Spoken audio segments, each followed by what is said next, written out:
எக்ஸஸாக நம்ம செஞ்சு வச்சுருந்துட்டு அப்படியே நம்ம வந்து அதை டப்பாவில் போட்டு அல்லது ஒரு கண்ணாடி பாட்டிலில் போட்டு உள்ள தூக்கி வைக்கும்போது என்ன ஆகுது அப்படின்னா அது செரிமானத்திற்கு பெரிய இடையூறு, மிக மோசமான பின் விளைவுகளை ஏற்படும்.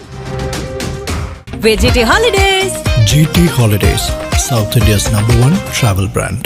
Adyar Ananda Pawan sweets and snacks மற்றும் A2B வெஜ் ரெஸ்டாரண்ட். உங்கள் பசியார எங்கள் ருசி பேசும். இன்னைக்கே கத்திரிக்காய் வாங்கி இன்னைக்கே சாம்பாரில் போட வேண்டாம். நாளைக்கு மறுநாளைக்கும் தேவையானதை அதில் பதப்படுத்திக்கலாம். எப்போதுமே பக்கத்தில் தான் காய்கறி கடை இருக்குன்னா நம்ம வந்து ஃப்ரிட்ஜை பயன்படுத்தாமல் இருக்கிறது நல்லது. உடனே வாங்கி நம்ம போட்டு பயன்படுத்துறது நல்லது. சமைத்த உணவு அப்படிங்கிறது ஃப்ரிட்ஜுக்குள்ளே போகவே கூடாது.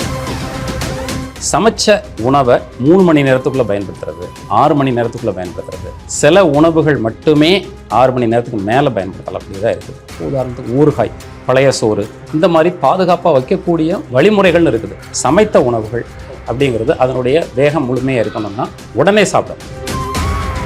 நீங்கள் பள்ளிக்கு போகிற சமயத்தில் அல்லது வேலைக்கு போகிறவங்களாக இருக்கட்டும், காலையில் இந்த நெய் நிறைய போட்டு காலையில் வந்து அந்த காய்கறி சமைத்த உடனே செஞ்சு சாப்பிட்டு போனீங்கன்னா ஆரோக்கியம் கூடுறதுக்கு ஒரு முக்கியமான தகவல்.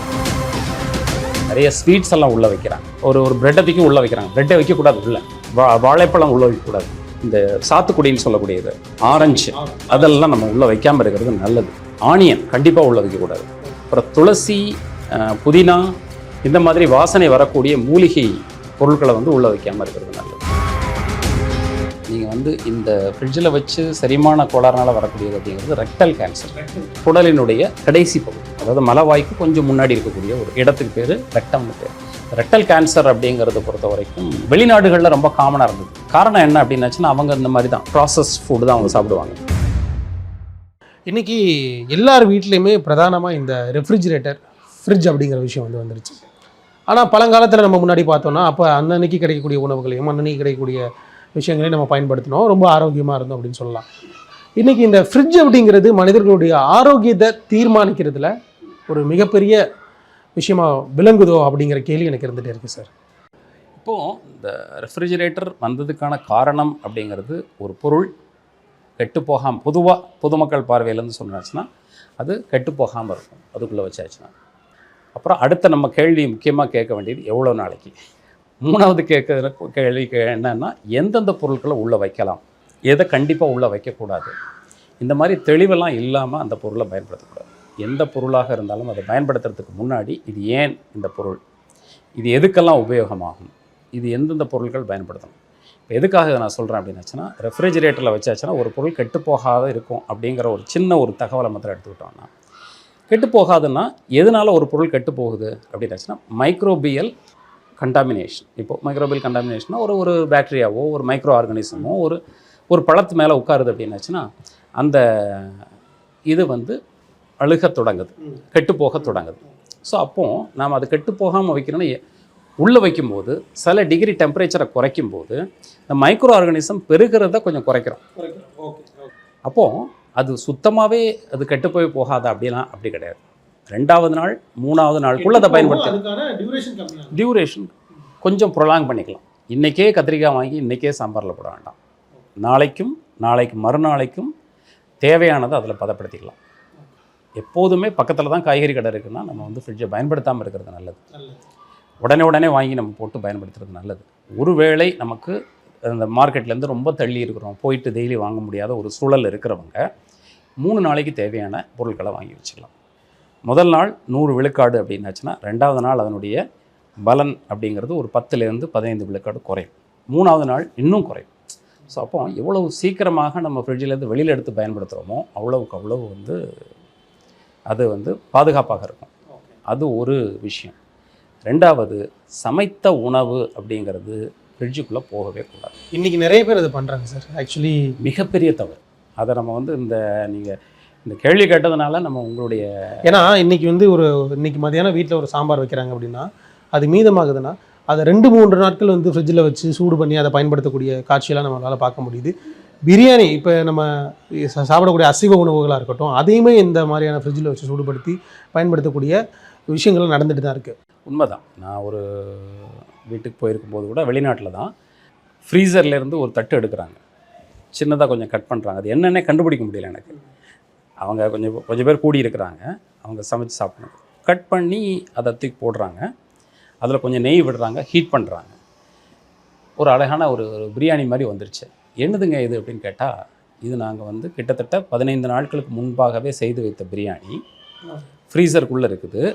அதில் ஒரு பகுதி எத்தனை பேர் வந்திருக்காங்கன்னு கணக்கு பண்ணி அதில் ஒரு பகுதியை வெட்டி உள்ளே போட்டு புதுசாக அவங்க செய்ய வேண்டியது வேறு ஒன்றுமே இல்லை. நெய் கொஞ்சம் விட்டு ஹீட் பண்ணாச்சுன்னா இன்றைக்கி செஞ்ச பிரியாணி மாதிரி ஆகிடுது. ஸோ இதில் என்னென்ன கேடுகள் இருக்குது அப்படிங்கிறத நம்ம வந்து பட்டியலிட்டு ஆரம்பித்தோன்னா போய்கிட்டே இருக்கு. எனக்கு அது சொல்லுங்கள் சார் கொஞ்சம். இதில் என்னென்ன மாதிரியான விஷயங்கள் இருக்குது, இந்த மாதிரியான உணவுகளை பயன்படுத்துறதுனால நமக்கு என்ன மாதிரியான பிரச்சனைகள் வரும்? எப்போதுமே நம்ம ஊரில் வழக்கம் அப்படிங்கிறது சமைச்ச உணவை 3 மணி நேரத்துக்குள்ளே பயன்படுத்துறது, 6 மணி நேரத்துக்குள்ளே பயன்படுத்துறது. சில உணவுகள் மட்டுமே 6 மணி நேரத்துக்கு மேலே பயன்படுத்தக்கூடியதாக இருக்குது. உதாரணத்துக்கு ஊறுகாய், பழைய சோறு, இந்த மாதிரி பாதுகாப்பாக வைக்கக்கூடிய வழிமுறைகள்னு இருக்குது. அந்த முறைகளில் இருக்கக்கூடியதை தவிர எப்போதும் 6 மணி நேரத்துக்கு மேலே நம்ம பயன்படுத்தாமல் இருக்கிறது ரொம்ப ரொம்ப நல்லது. சமைத்த உணவுகள் அப்படிங்கிறது அதனுடைய வேகம் முழுமையாக இருக்கணும்னா உடனே சாப்பிடணும். அதனால தான் பள்ளி குழந்தைகளுக்கெல்லாம் எங்கள் கிளினிக்கு வர்றவங்களுக்கு என்ன சொல்கிறோம், காலையில் கீரை, காய், சோறு, கூட்டு பொரியெல்லாம் வச்சு காலையில் சாப்பாடு கொடுத்துருங்க. லஞ்சுன்னு எது இருக்கிறீங்களோ அதை பிரேக்ஃபாஸ்ட்டாக கொடுத்துருங்க. இப்போ இட்லி அப்படி இல்லை. இட்லி வந்து ஒரு 3 மணி நேரம் கழித்து சாப்பிட்டாலும் அதனுடைய சத்து குறையப்படுறதில்ல. மத்தியானத்துக்கு அதில் ஒரு பூண்டு பொடியோ கருவேப்பிலை பொடியோ போட்டு மத்தியானத்துக்கு அதில் கொடுத்து விடுங்க. நீங்கள் லஞ்சுன்னு செஞ்சு காலையிலேயே கஷ்டப்பட்டு செஞ்சு அவதியாக 4 மணிக்கு எந்திரிச்சு செஞ்சு அது மத்தியானம் வரைக்கும் வச்சுருந்து அதனுடைய நியூட்ரிஷன் இல்லாமல் சாப்பிட்றதுக்கு பாதி வந்து மரத்தடிக்கு தான் போகும் பல குழந்தைங்களுடைய அந்த சாப்பாடு எல்லாமே. ஸோ அதனால் காலையில் நம்ம கண்ணு முன்னால் சமைச்ச உடனேயே அந்த உணவு கொடுக்கறது அப்படிங்கிறது வந்து, அதாவது மத்தியானம் லஞ்ச் வந்து காலையில் எடுத்துக்கிறது நல்லதாக இருக்கும். இப்போ சனி ஞாயிறு விடுமுறை அப்படின்னாச்சுன்னா மத்தியானம் நீங்கள் லஞ்ச் நல்ல விருப்பப்படி நல்ல ஒரு கூடுதலாக காய்களை போட்டு சமைச்சு நீங்கள் பொறுமையாக உட்காந்து சாப்பிடலாம். நீங்கள் பள்ளிக்கு போகிற சமயத்தில் அல்லது வேலைக்கு போகிறவங்களாக இருக்கட்டும், காலையில் இந்த நெய் நிறைய போட்டு காலையில் வந்து அந்த காய்கறி சமைத்த உடனே செஞ்சு சாப்பிட்டு போனீங்கன்னா ஆரோக்கியம் கூடுறதுக்கு ஒரு முக்கியமான தகவல் இது. இதை நாம் என்ன பண்ணுறோம், எக்ஸஸாக நம்ம செஞ்சு வச்சுருந்துட்டு அப்படியே நம்ம வந்து அதை டப்பாவில் போட்டு அல்லது ஒரு கண்ணாடி பாட்டிலில் போட்டு உள்ளே தூக்கி வைக்கும்போது என்ன ஆகுது அப்படின்னாச்சுன்னா, நான் ஏற்கனவே சொன்ன மாதிரி தான் மைக்ரோ ஆர்கானிசம்ஸ் முதல் நாள் கொஞ்சம் வரும், 2வது நாள் கொஞ்சம் கூடுதலாக வரும், 3வது நாள் அதை எப்படி கண்டுபிடிப்பாங்க அவங்க, டேஸ்ட் பண்ணி பார்க்குறதும் ஸ்மெல் பண்ணி பார்க்குறதும் மூலமாக மட்டும்தான். பார்வைக்கு ஒன்றும் வித்தியாசம் தெரியாது. அந்த டேஸ்ட் பண்ணி பார்க்கும்போதும் ஸ்மெல் பண்ணி பார்க்கும்போதும் பெரிய வித்தியாசம் வந்து ஆரம்ப நிலையில் வராது.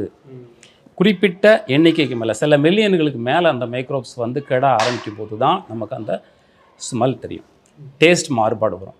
ஸோ அது தெரியாமலேயே நாம் மறுபடியும் அதை சூடுபடுத்தும் போது அதில் இருக்கக்கூடிய அந்த பாக்டீரியாவோ அல்லது மைக்ரோப்ஸோ அதில் வரக்கூடிய அஃப்ளோடாக்சின்னு சொல்லக்கூடிய டாக்ஸின்ஸ் வந்து உணவோடு சேர்ந்துடும். இது வந்து மைக்ரோப்ஸை கொல்றது மட்டும் கிடையாது, மைக்ரோப்ஸை அழிக்கிறது, பாக்டீரிசைடல் வைரிசைடல் மாத்திரம் கிடையாது. ஸோ அதனுடைய பை ப்ராடக்ட்ஸு, அதனுடைய எக்ஸுடேட்ஸ், அந்த மைக்ரோப்ஸினுடைய எக்ஸுடேட்ஸு அந்த கறியிலே தான் கிடக்கும், அந்த குழம்புலே தான் இருக்கும். அதுக்கு சூடுபடுத்தும் போது அஃப்ளோடாக்சின்ங்கிற ஒரு மிக மோசமான ஒரு பொருள், அதுதான் கேன்சர் வருவதற்கு முக்கியமான காரணம். ஸோ இது மாதிரி ஏராளமான கேடுகள் நமக்கு வருது. நமக்கு கண்ணுக்கு தெரிஞ்சு பூஞ்சை ஒரு பிரெட்டை தூக்கி உள்ளே வைக்கிறாங்க, பிரெட்டை வைக்கக்கூடாது, உள்ளே வைக்கிறாங்க, உள்ளே வைக்கக்கூடாது, பிரெட்டை வைக்கக்கூடாது. சொல்ல மாதிரி வாழைப்பழம் உள்ளே வைக்கக்கூடாது, இந்த சாத்துக்குடின்னு சொல்லக்கூடியது, ஆரஞ்சு, அதெல்லாம் நம்ம உள்ளே வைக்காமல் இருக்கிறது நல்லது. ஆனியன் கண்டிப்பாக உள்ளே வைக்கக்கூடாது. அப்புறம் துளசி, புதினா, இந்த மாதிரி வாசனை வரக்கூடிய மூலிகை பொருட்களை வந்து உள்ளே வைக்காமல் இருக்கிறது நல்லது. வெளியில் தான் வச்சு புதினா மாதிரியான விஷயங்கள்லாம் இன்னுமே ஃப்ரிட்ஜில் தானே சார் வச்சு யூஸ் பண்ணலாம். ஏன்னா அதனுடைய அந்த நீங்கள் சொல்கிற மாதிரி அதனுடைய தன்மை கெட்டு போயிடும், வெளியில் வச்சா வாடிரும் வதங்கிருங்கிறதுனால உள்ளே வச்சு தான் யூஸ் பண்ணுறோம். ஒன்றும் இல்லை, நீங்கள் வந்து அந்த மாதிரி புதினா மாதிரியான அதில் இருக்கக்கூடிய முக்கியமான பொருளே என்னென்னா, நீங்கள் சொல்கிறது ரொம்ப கரெக்டு, அதில் இருக்கக்கூடிய வாசனை தான். அதாவது வேலட்டைல் ஆயில்னு சொல்லக்கூடிய அந்த மனரமண எண்ணெய்கள் தான் அதனுடைய ஆக்டிவ் பிரின்சிபிள்ஸே.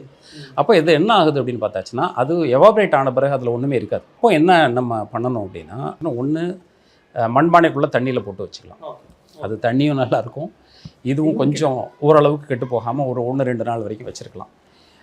2வது, ஒரு மண்பானையில் ஒரு மண் அகல் வச்சு அதில் வந்து இந்த மூலிகைகளை வச்சு அதுக்கு மேலே ஒரு மூடி போட்டு அதுக்கு மேலே ஒரு காற்று போகிறதுக்கு சின்னதாக ஒரு வழி விட்டுட்டு ஈரத்துணியை போட்டு வச்சுருந்தாலும் இது ஒன்று கெட்டு போகாமல் இருக்கிறதுக்கு ஒரு வாய்ப்பாக அமையும். இது மாதிரி பயன்படுத்திக்கணும். வெங்காயம் எல்லாத்துக்குமே தெரியும், நிச்சயமாக வெங்காயத்தை உள்ளே வைக்கக்கூடாது அப்படிங்கிறது, இது நிச்சயமாக உள்ளே வைக்கக்கூடாது. அது மாதிரி ப்ரெட்டு வைக்கக்கூடாது.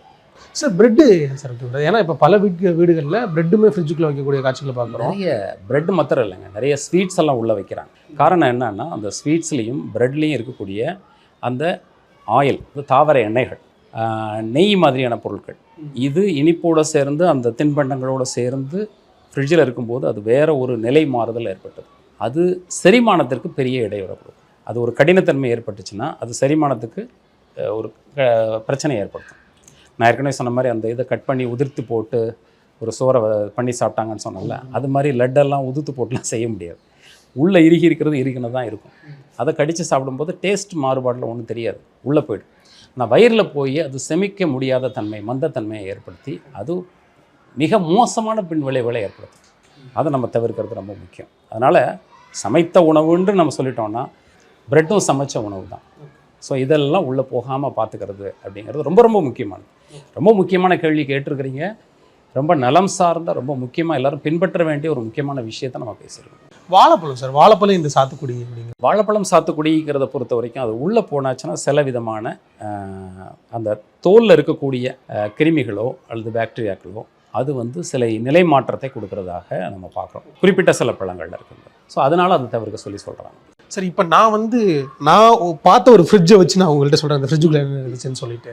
நெய் இருந்துச்சு, தேவையே இல்லை, நெய் உள்ள வைக்க நெய் இருந்துச்சு, ஊறுகாய் நம்மளுடைய நம்ம பயன்படுத்தக்கூடிய ஊறுகாய் இருந்துச்சு, சாஸ் பாட்டில் இருந்துச்சு, டொமேட்டோ கெச்சப், அப்புறம் வந்து சோயா சாஸ், இந்த மாதிரியான விஷயங்கள் இருந்துச்சு. நீங்கள் சொல்கிற மாதிரி முத நாள் சமைத்த உணவுகள், அதாவது 2-3 நாட்கள் சமைத்த உணவுகள் இருந்துச்சு. சட்னிஸ் நம்ம சமைக்கிறோம் இல்லையா, காலையில் சமைக்கக்கூடிய சட்னியை 2-3 நாட்கள் வச்சு பயன்படுத்தக்கூடிய நிலையில் நான் பார்த்தேன். அதுக்கப்புறம் வந்து காய்கறி வந்து எப்படி இருந்துச்சுன்னா, நான் பார்த்த ஃப்ரிட்ஜஸ்லாம் அந்த காய்கறி வாங்கி ஒரு வாரம் இருக்கும். அந்த காய்கறி வந்து அந்த சுருங்கக்கூடிய நிலையில் இருக்கும். அந்த முனையை மட்டும் வெட்டி வீசிட்டு அதை பயன்படுத்துவாங்க. அதுக்கப்புறம் வந்து நம்ம பயன்படுத்துகிறோம் இல்லையா, இந்த மிளகாத்தூள், அப்புறம் வந்து இந்த மஞ்சத்தூள், இது இருந்துச்சு, கருவாடு இருந்துச்சு, மயனேஸ் நம்ம இந்த பயன்படுத்துகிறோம் இல்லையா, மயனேஸ் இருந்துச்சு. அதிகப்படியாக நான் பார்த்தது இதெல்லாம் பார்த்துருக்கேன்.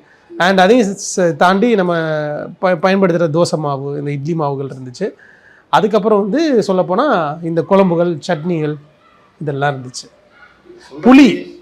புளி கரைச்சி இருந்துச்சு, இஞ்சி பேஸ்ட் வந்து அரைச்சி இருந்துச்சு.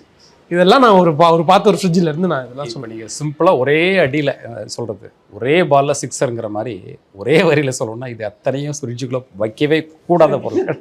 இதில் வந்து நெய் அப்படிங்கிறது வைக்கலாம், ஆனால் வைக்க வேண்டிய அவசியம் இல்லை.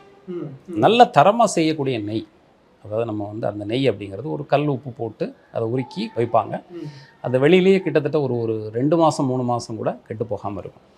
இதில் நீங்கள் இந்த வரிசையில் சொல்லும்போது எனக்கு நினைவு வந்த இன்னொரு பொருள், தேன் உள்ளே வைக்கக்கூடாது.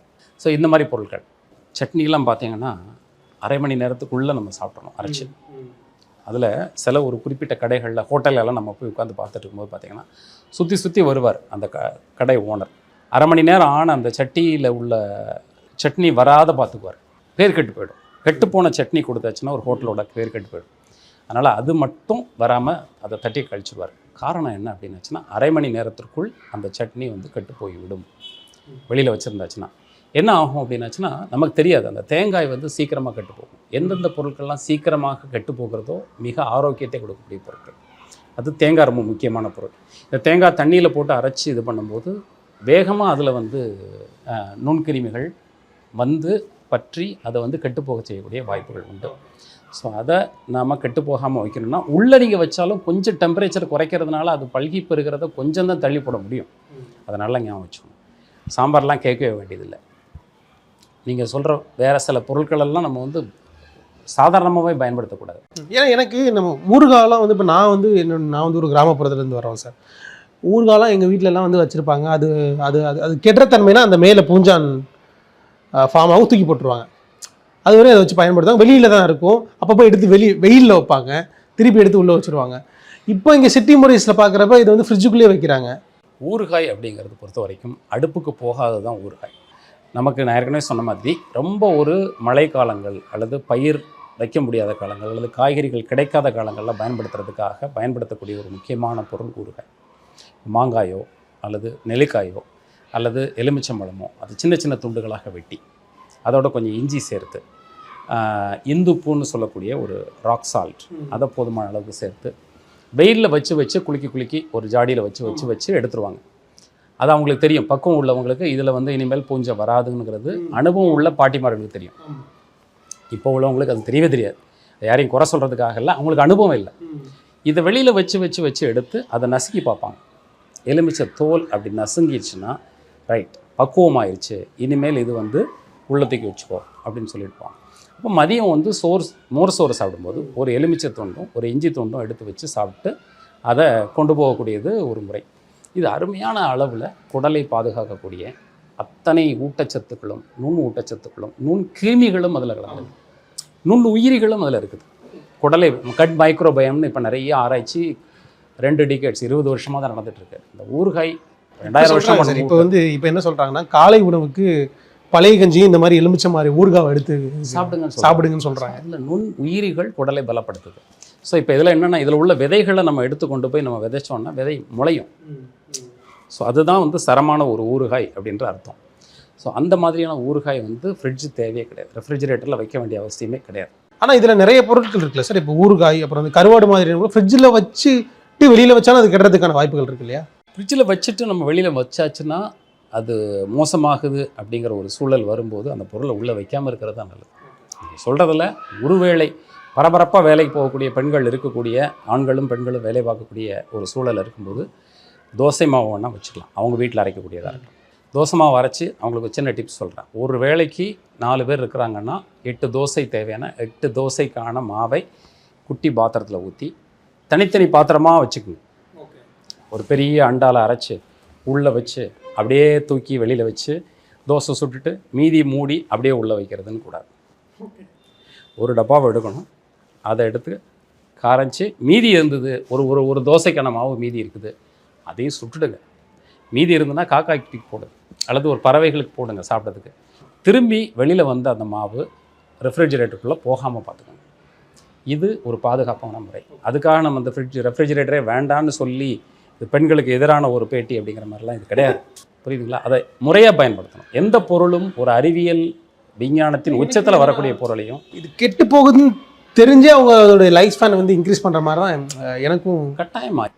பெரும்பாலும் அந்த வார்த்தை கெட்டு போகாத பொருளை உள்ளே வைக்கிறதுன்ற விஷயத்தை கான்செப்டை மக்கள் மனதில் கொண்டு போய் வச்சிட்டோம். அப்போ எதை வேணாலும் உள்ளே வச்சாலும் கெட்டு போகாதுங்கிற ஒரு நிலையில் அவங்க மனநிலையும் மாறிப்போச்சு. அப்போ எதை வைக்கணும் எதை வைக்கக்கூடாது அப்படிங்கிறத அறிவுரை சொல்ல வேண்டியது நம்மளை மாதிரியான ஆட்கள் தான். அதை ரொம்ப தெளிவாக நம்ம சொல்லிடணும். இதுலேருந்து பயன்படுத்துறதுனால நமக்கு என்ன மாதிரியான உடல் பிரச்சனைகள் எல்லாம் வரும் சார்? முதல்ல வயிறு கோளாறுகள், அதாவது அதிகப்படியான அந்த கெட்டுப்போன பொருட்கள் அப்படின்னு வரும்போது வயிற்றினுடைய அமிலத்தன்மை மாறுபாடுகளை ஏற்படுத்தும். அப்போ விரைவில் செரிமானமாகும் அல்லது தாமதமாக செரிமானமாகும். பெரிஸ்டாலிட்டிக் மூமெண்ட்டுன்னு சொல்லுவாங்க. கொஞ்ச நேரம் இருந்து செரிமானமாகணும். இப்போது அறகுறைய செரிமானமாகி அது குடலுக்கு போச்சுன்னா உறிஞ்சக்கூடிய தன்மை குடலில் வராதே, அது டயரியா அப்படின்னு பேர். வேகமாக அது வெளியில் தள்ளப்படுது அப்படின்னாச்சுன்னா கீழ்நோக்கிய பயணத்தில் அது வந்து வயிற்றுப்போக்குன்னு சொல்லுவாங்க, வாந்தி அப்படின்னு சொல்லுவாங்க. அது கெட்டுப்போன பொருள்னால் வரக்கூடிய பாதிப்பு. இப்போ தாமதமான ஒரு செரிமானம் அப்படின்னு வரும்போது பார்த்திங்கன்னா அது மந்த செரிமானமாக சொல்லுவாங்க.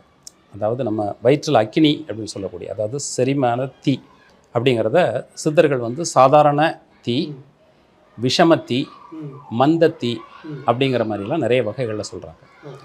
ஸோ அப்போ சாதாரண தீ அப்படின்னு சொல்லக்கூடிய அந்த தீ அப்படிங்கிறது பொறுத்த வரைக்கும் சாதாரண தீனா அந்த சமணப்படுத்தக்கூடிய அந்த தீ அப்படின்றது இயல்பான நிலையில் இருக்கும். அந்த இயல்பான நிலையில் இருக்கக்கூடிய அந்த தீ தான் என்ன உணவு போட்டாலும் சரியான சமயத்தில் செரிமானம் பண்ணி சரியான சமயத்தில் கீழே தள்ளும். விஷமத்தீ அப்படின்னு சொல்லக்கூடியது எப்போ நம்ம உருவாக்குறோம் அப்படின்னாச்சுன்னா மந்தத்தன்மையில் இருக்கக்கூடிய பொருள் ரொம்ப நேரம் வயிற்றில் தங்கி இருக்கக்கூடிய மாதிரி வச்சுருந்தோம்னா, நீண்ட நேரம் ஒரு பொருள் வயிற்றிலே தங்கி இருந்ததுன்னா அது விஷம செரிமானம், அதாவது நச்சு செரிமானம்னே சொல்கிறாங்க. ஸோ அப்போ அந்த மாதிரி செரிமானத்தில் முதல்ல பாதிக்கப்படக்கூடியது என்னதுன்னா அதிகப்படியான காற்று உருவாகி வயிறு உப்புசம் வரும். ஸோ அப்புறம் வந்து அடுத்த வேளை சாப்பிட்றதுல உணவில் சுவை மாறுபாடு இருக்கும். நல்லா ருசித்து செஞ்சுருப்பாங்க அம்மா, ஆனால் வாயில் வைக்கும்போது அது டேஸ்ட் தெரியாது. ஸோ இந்த மாதிரியான மாறுபாடுகள், அந்த செரிமான மாறுபாடுகள்னால வரக்கூடியது, இது முதல்ல ஏற்படக்கூடிய கேடு. அடுத்தது நாளடைவில் தொடர்ச்சியாக இந்த பொருளவே அவங்க சாப்பிட்டுட்டு வர்றாங்க அப்படின்னாச்சுன்னா குடலில் சில மாறுபாடுகள் ஏற்படுறதுக்கு வாய்ப்பு இருக்குது. செரிமான கோளாறுனால வரக்கூடியது அப்படிங்கிறது ரெக்டல் கேன்சர். ரெக்டம்னா விரைகின்னு தமிழில் சொல்லுவாங்க. குடலினுடைய கடைசி பகுதி, அதாவது மலவாய்க்கு கொஞ்சம் முன்னாடி இருக்கக்கூடிய ஒரு இடத்துக்கு பேர் ரெக்டம்னு பேர். ரெக்டல் கேன்சர் அப்படிங்கிறத பொறுத்த வரைக்கும் வெளிநாடுகளில் ரொம்ப காமனாக இருந்தது. காரணம் என்ன அப்படின்னாச்சுன்னா, அவங்க இந்த மாதிரி தான் ப்ராசஸ் ஃபுட்டு தான் அவங்க சாப்பிடுவாங்க. இப்போ வந்து மேலை நாடுகள்லாம் பார்த்தீங்கன்னா 70 விழுக்காடு வந்து ரெடியாக தயாரித்த உணவுகள் தான் அவங்க ரெடி டு குக். 30 விழுக்காடு தான் 30% தான் அவங்க வந்து சமைச்சு சாப்பிடக்கூடியதாக இருக்குது. அப்போ அந்த மாதிரி உள்ள நாடுகளில், அந்த மாதிரி பயன்படுத்தக்கூடிய நாடுகளில் வந்து ரெக்டல் கேன்சர் அதிகம். இப்போ அது இங்கே இல்லாமலே இருந்தது. நம்ம பயன்படுத்தக்கூடிய மஞ்சள், இஞ்சி, தனியாத்தூள் இந்த மாதிரிலாம் போட்டு சமைக்கிறதுனால இது இல்லாமலே இருந்துட்டு இருந்துச்சு. இப்போ இங்கே அதனுடைய நம்பர்ஸ் அங்கே ஒன்று இங்கே ஒன்றும் வர ஆரம்பித்து இப்போ கொஞ்சம் கூடிக்கிட்டே வருது. ஸோ இதுக்கெல்லாம் முக்கியமான காரணம் அப்படிங்கிறது மாறுபட்ட பொருட்கள் தான். அந்த பொருளை வந்து மிளகாயை வாங்கி அதில் குப்பை பார்த்து ஃபங்கஸ் இல்லாத பொருளாக பார்த்து நாம் வந்து தரம் பிரித்து அதை அரைக்கணும். அதை அரைச்சதை நம்ம ரெஃப்ரிஜிரேட்டருக்குள்ளே வைக்கக்கூடாது. காரணம் என்ன அப்படின்னாச்சுன்னா, இந்த இதில் வந்து ஃபங்கஸ் ஏதாவது தப்பி தவறி இருந்தது அப்படின்னாச்சுன்னா அது பல்கி பெருகும், நம்ம பார்க்க முடியாது. அதை எடுத்து மறுபடியும் சாம்பார்லேயோ ஒரு சட்னியிலையோ அல்லது வந்து வேறு ரசத்துலேயோ நம்ம போட்டோம் அப்படின்னாச்சுன்னா அதிலிருந்து அந்த ஃபங்கஸினுடைய பை ப்ராடக்ட்ஸாக வரக்கூடிய பின் வேதிப்பொருட்கள்லாம் மிக மோசமான அளவில் உடம்பை பாதிக்கக்கூடியதாக இருக்கும். அதனால தான் மிளகாய் பொடியை வாங்காதீங்க, மிளகாயாக வாங்கி பயன்படுத்துங்க. மிளகாய் பயன்பட குறைக்கணும், மிளகை கூட்டிக்கோங்கன்னு சொல்கிறோம். ஆனால் மிளகாய் பயன்படுத்தும் போது நம்ம இந்த விஷயத்தையும் பார்க்கணும். குடல் சார்ந்த பிரச்சனை, அந்த வயிறுக்கு அடுத்து தான் நீங்கள் பார்க்குறதுல அந்த குடல் சார்ந்த பிரச்சனைகளை இன்றைய காலகட்டத்தில் IBS, irritable bowel syndrome, inflammatory bowel disease, leaky gut syndrome அப்படின்லாம் நிறைய வியாதிகள். இதெல்லாம் வந்து ஒரு பாடப்புத்தகத்தில் படித்ததோடயே சரி, அதை நம்ம பேஷண்ட்டே பார்க்க முடியாது ஒரு காலத்தில். இன்றைக்கி நீங்கள் பார்த்தீங்கன்னா ஸ்டான்லி மெடிக்கல் காலேஜ்லையோ அல்லது மெட்ராஸ் மெடிக்கல் காலேஜ்லையோ போய் பார்த்தீங்கன்னா கேஸ்ட்ரோஎன்ட்ராலஜி டிபார்ட்மெண்ட்டில் இன்றைக்கி எத்தனை ஐபிஎஸ் வந்திருக்குன்னு ரெக்கார்ட் எடுத்து பார்த்தீங்கன்னா நம்பர் கூட இருக்கும். அதே மாதிரி ஒரு அரிதாக இருக்கக்கூடிய அங்கொன்றும் இங்கொன்றுமாக இருக்கக்கூடிய நோய்கள் எல்லாம் வேகமாக வர்றதுக்கு உணவு முறை மாறுபாடு ஒரு காரணமாக இருக்குது. உங்களுக்கு ஒரு தகவல் இந்த இடத்துல கேட்குறதுனால நான் சொல்கிறேன். இந்த குடல் புற்று, நீங்கள் கேன்சர் அது மாதிரிலாம் சொல்கிறதுனால நான் இந்த ஒரு தகவலையும் சொல்லி ஆகணும். அதில் ஃபஸ்ட்டு 30% அப்படிங்கிறது வந்து tobacco, alcohol, smoking, toxic material usage அப்படின்னு ஒரு 30% வச்சிட்டோம்னா தவறான உணவுகள். அதுக்கப்புறம் ஸ்ட்ரெஸ்ஸு, இன்ஃபெக்ஷன்ஸ் எல்லாம் கொஞ்சம் கொஞ்சமாக வருது. ஸோ இதில் அந்த 95 பேரில் சொல்கிறதில்ல. அப்போ 30 ஸ்மோக்கிங், ஆல்கஹால்னால் diet, incompatible food. Incompatible to what? Fundamental tissues, உடம்பில் இருக்கக்கூடிய அடிப்படை கூறுகளுக்கு ஒத்துக்கொள்ளாத உணவுகளை நீ திரும்பி சாப்பிட்டுட்டு இருந்தீங்கன்னா, இப்போ ஒரு செங்கல் கட்டிடம் இருக்குது, அது செங்கல், சிமெண்ட்டு இதனால் உருவாக்கப்பட்டது தான் அந்த இது. நான் இதை வந்து இதுக்கு ஒத்துக்கொள்ளாத ஒரு பொருளை வச்சு நான் அதை அடைக்க முயற்சி பண்ணுறேன். ஒரு கீரல் விழுந்ததை முடியாது. பிளாஸ்டிக் வந்து ரொம்ப ஸ்ட்ராங்கு அப்படின்னு சொல்லிட்டு பிளாஸ்டிக் வச்சு இதில் ஒட்ட முடியுமா? அல்லது இரும்பு வந்து அதை விடவும் ஸ்ட்ராங்குங்க, அதை நான் உருக்கி இதில் ஒட்டுறேன்னாச்சுன்னா நடக்காது. அதுக்குள்ளே செம்மண்டும் செங்கலும் ஜல்லியும் போட்டு கலவை போட்டு பட்டால் தான் ஒட்டும். அதே மாதிரி அதே கான்செப்டில் போன், மசில்ஸ், பிளட்டு, அப்புறம் வந்து லிம்ஃப்ஸ் மாதிரி பிளாஸ்மான்னு சொல்லக்கூடிய நீர்த்துவமான பொருள், இவைகளுக்கு ஒத்துக்கொள்ள மாதிரியான உணவுகளை தான் நம்ம சாப்பிட்டா தான் அது ஏற்றுக்கொள்ளும். ஒத்துக்கொள்ளாத உணவுகளை ஒரு தடவை சாப்பிட்டு 2 தடவை சாப்பிட்டு அது வெளித்தள்ள முயற்சி பண்ணி ஃபெயிலியர் ஆகிறது தான் டிசீஸ். அப்போ ஜெனட்டிக்கலாக நம்ம ஊரில் 2000 வருஷமாக பயன்படுத்தக்கூடிய பொருட்களை விட்டுட்டு புது பொருட்களை நம்ம பயன்படுத்துறது ஏன்கிற கேள்வியே கேட்கணும். ஒருவேளை ஒத்துக்கொள்ளக்கூடிய பொருட்களாகவே கூட இருக்கலாம், ஆனால் அதை சாப்பிட்றதுக்கு முன்னாடி புதுதாக ஒரு பொருள் நம்ம ஊருக்கு வரும்போது இது எனக்கு ஏற்புடையதா அப்படிங்கிற ஒரு அறிஞர்கள் குழு அதை ஒப்புதல் பண்ணி அதை கொடுக்கறதுக்கான ஒரு மானிட்டர் பண்ணக்கூடிய ஒரு கமிட்டியில் அங்கே கிடையாது. எந்த ஊரில் எந்த மூலையில் எந்த ஒரு உணவுப் பொருள் கிடைச்சாலும் மறுநாளே எங்கள் மெட்ராஸில் கிடைச்சிடும். மெட்ராஸ் மட்டும் இல்லை, எந்த இடத்துலையும் கிடைக்கும். ஸோ எதுக்காக இந்த பொருளை வாங்கி சாப்பிட்றோம், இது எதுக்காக இங்கே விற்கப்படுகிறது, இந்த நம்ம உடம்புக்கு ஒத்துக்கொள்ளுமா, நம்மளுடைய மரபுக்கு இது சரியாக வருமா அப்படிங்கிறதெல்லாம் ஆராய்ச்சி பண்ணாமல் தயவு செய்து எந்த பொருளையும் சாப்பிடக்கூடாதுங்கிறது தான் நம்ம சொல்லக்கூடிய ஒரு பாட்டம் லைனாக இருக்குது. இதில் நம்ம ரெஃப்ரிஜிரேட்டரில் பயன்படுத்தக்கூடிய உணவுகள்னால மேலோட்டமாக சொன்னீங்க இந்த நோய்கள் வரும்னு சொல்லிட்டு, கிட்டத்தட்ட இது எண்ட் ஆஃப் த டேல போய் சேர்ற இடம் அப்படிங்கிறது வயிறு தான். இதை வச்சு வரக்கூடிய நோய்கள் எல்லாம் என்ன சார்? இப்போ நீங்கள் சொன்னீங்க கேன்சர் வரும்னு சொன்னீங்க, அதி தீவிரமான நோய்களாக இருக்கும் இல்லையா? இது வந்து மக்களுக்கே வந்து தெரியாமல் இருக்கலாம். இப்போ இதெல்லாம் பண்ணுறதுனால இந்த நோய்கள்லாம் வரும் அப்படின்னா என்ன சொல்லுங்கள்? அதான் வயிறு குடல், நீங்கள் ஏற்கனவே சொன்ன மாதிரி வயிறு குடல் கேஸ்ட்ரைட்டிஸ் ஃபஸ்ட்டு வரும். குடல் நாள்பட்ட குடல் பாதிப்புகள், இர்ரிவர்சிபிள் சேஞ்சஸ். அதில் அந்த டாக்ஸிக் மெட்டீரியல் அப்சார்ப் ஆகிறதுனால எலும்பு போதுமான அளவுக்கு வளர்ச்சி அடையாத நிலை, ஆஸ்டியோபோரோசிஸ், எலும்பினுடைய வன்மை குறைபாடு, அது வர்றதுக்கான வாய்ப்பு இருக்குது. மசில்ஸில் ஏற்படக்கூடிய இன்கம்பேட்டிபிலிட்டினால வரக்கூடிய மசிலினுடைய ஒரு குண்டாக இருக்கும், அதனுடைய செயல்பாடு குறைவாக இருக்கும். ஒபிசிட்டி ரொம்ப முக்கியமானது. இன்னொன்று வந்து ரொம்ப அச்சுறுத்தலாக, நீங்கள் கேட்ட கேள்வியில் ரொம்ப அச்சுறுத்தலான நிலையில் நிறைய பேருக்கு வரக்கூடிய விஷயம் வந்து insulin resistance syndrome. Insulin resistance syndrome அப்படிங்கிறது வந்து ஒபிசிட்டி, ஹைப்பர் லிபிடீமியா, ஹைப்பர் டென்ஷன், அப்புறம் வந்து சென்ட்ரல் ஒபிசிட்டின்னு சொல்லக்கூடிய ஒரு நிலை, இன்சுலின் செயல்படாத நிலை, இதெல்லாம் கலந்த கலவையை சிண்ட்ரோம் எக்ஸ் அப்படின்னு இப்போ நவீன விஞ்ஞானம் சொல்லுது. அதுதான் இன்றைக்கி ரொம்ப அச்சுறுத்தலாக இருக்குது. ஸோ இன்சுலின் ரெசிஸ்டன்ஸ் அப்படிங்கிறது வந்து இன்சுலின் இருக்கும், ஆனால் அது செயல்பட முடியாத நிலையில் வரக்கூடிய ஒரு சூழல். அது முக்கியமான ஒரு டயபெட்டிஸ்க்கு தான் அது காரணம்.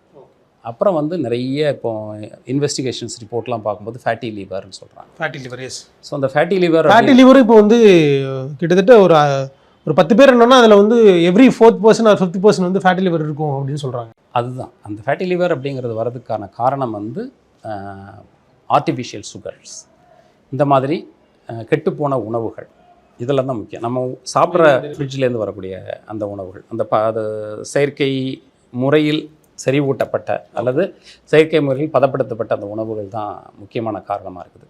இது எல்லாத்தையும் விட ரொம்ப முக்கியமானது அப்படின்னு நம்ம எடுத்துட்டோம்னா, இந்த மக்களுக்கு, இளம் குழந்தைகளுக்கு வரக்கூடிய ஒரு மனப்பதற்றமும் மன அழுத்தமும். மனநோயை பற்றி நம்ம பேசவே இல்லை, உடலை சார்ந்து தான் பேசிகிட்டு இருக்கோம். மனப்பதற்றம், அவர்களுக்கு எதையும் பொறுத்து கொள்ளக்கூடிய தன்மையில் யாருமே இல்லை. இது எல்லாத்துக்கும் இந்த ரெஃப்ரிஜிரேட்டரும் இந்த உணவும் வந்து மறைமுகமாக காரணமாக இருக்குது. ஆக்சுவலாக ஏற்றுக்க முடியல என்னால். மனப்பதற்றம்லாம் வந்து இதனால் வரும் அப்படின்னா நம்புற தன்மையாகவே இல்லை முதல்ல. ஆய்வு பத்திரிகைகளில் இது பதிப்பிக்கப்பட்ட விஷயத்தை தான் நான் பேசுகிறேன். நான் வந்து ஏதோ ஒரு கற்பனையிலலாம் பேசலை. ஒரு சிக்னலில் போய் நிற்கிறீங்க, ஒரு 20 செகண்ட் கூட பொறுமையாக யாராலையும் நிற்க முடியும். அங்கே இங்கேயும் பார்க்குறாங்க, சர்ன்னு ஓடுறாங்க. ஸோ இதற்கெல்லாம் காரணம் அப்படிங்கிறது வந்து அவருடைய உணவு முறை பின்புலமாக இருக்குது அப்படிங்கிறத நம்ம வந்து ஏற்றுக்க தான் வேண்டியிருக்கு. முறையாக எந்த ஒரு அறிவியல் உயர் அறிவும் சரியாக பயன்படுத்த வேண்டும். அதை கஷ்டப்பட்டு ஒருத்தன் கண்டுபிடிச்சிருப்பான். அதனால் அதை எப்படி பயன்படுத்தணும் அப்படிங்கிறது, ஒரு கத்தியாக இருந்தாலும் சரி அதை வந்து சரியாக பயன்படுத்தணும். பழம் வெட்டுறதுக்கு அதை எடுக்கிறோமா அல்லது வந்து அதை வேறு எதுக்கும் பயன்படுத்துகிறோமா அப்படிங்கிறதுல இருக்கிற மாதிரி இது சரியாக பயன்படுத்த வேண்டும், முறையாக பயன்படுத்த வேண்டும் அப்படிங்கிறது தான். VGT Holidays.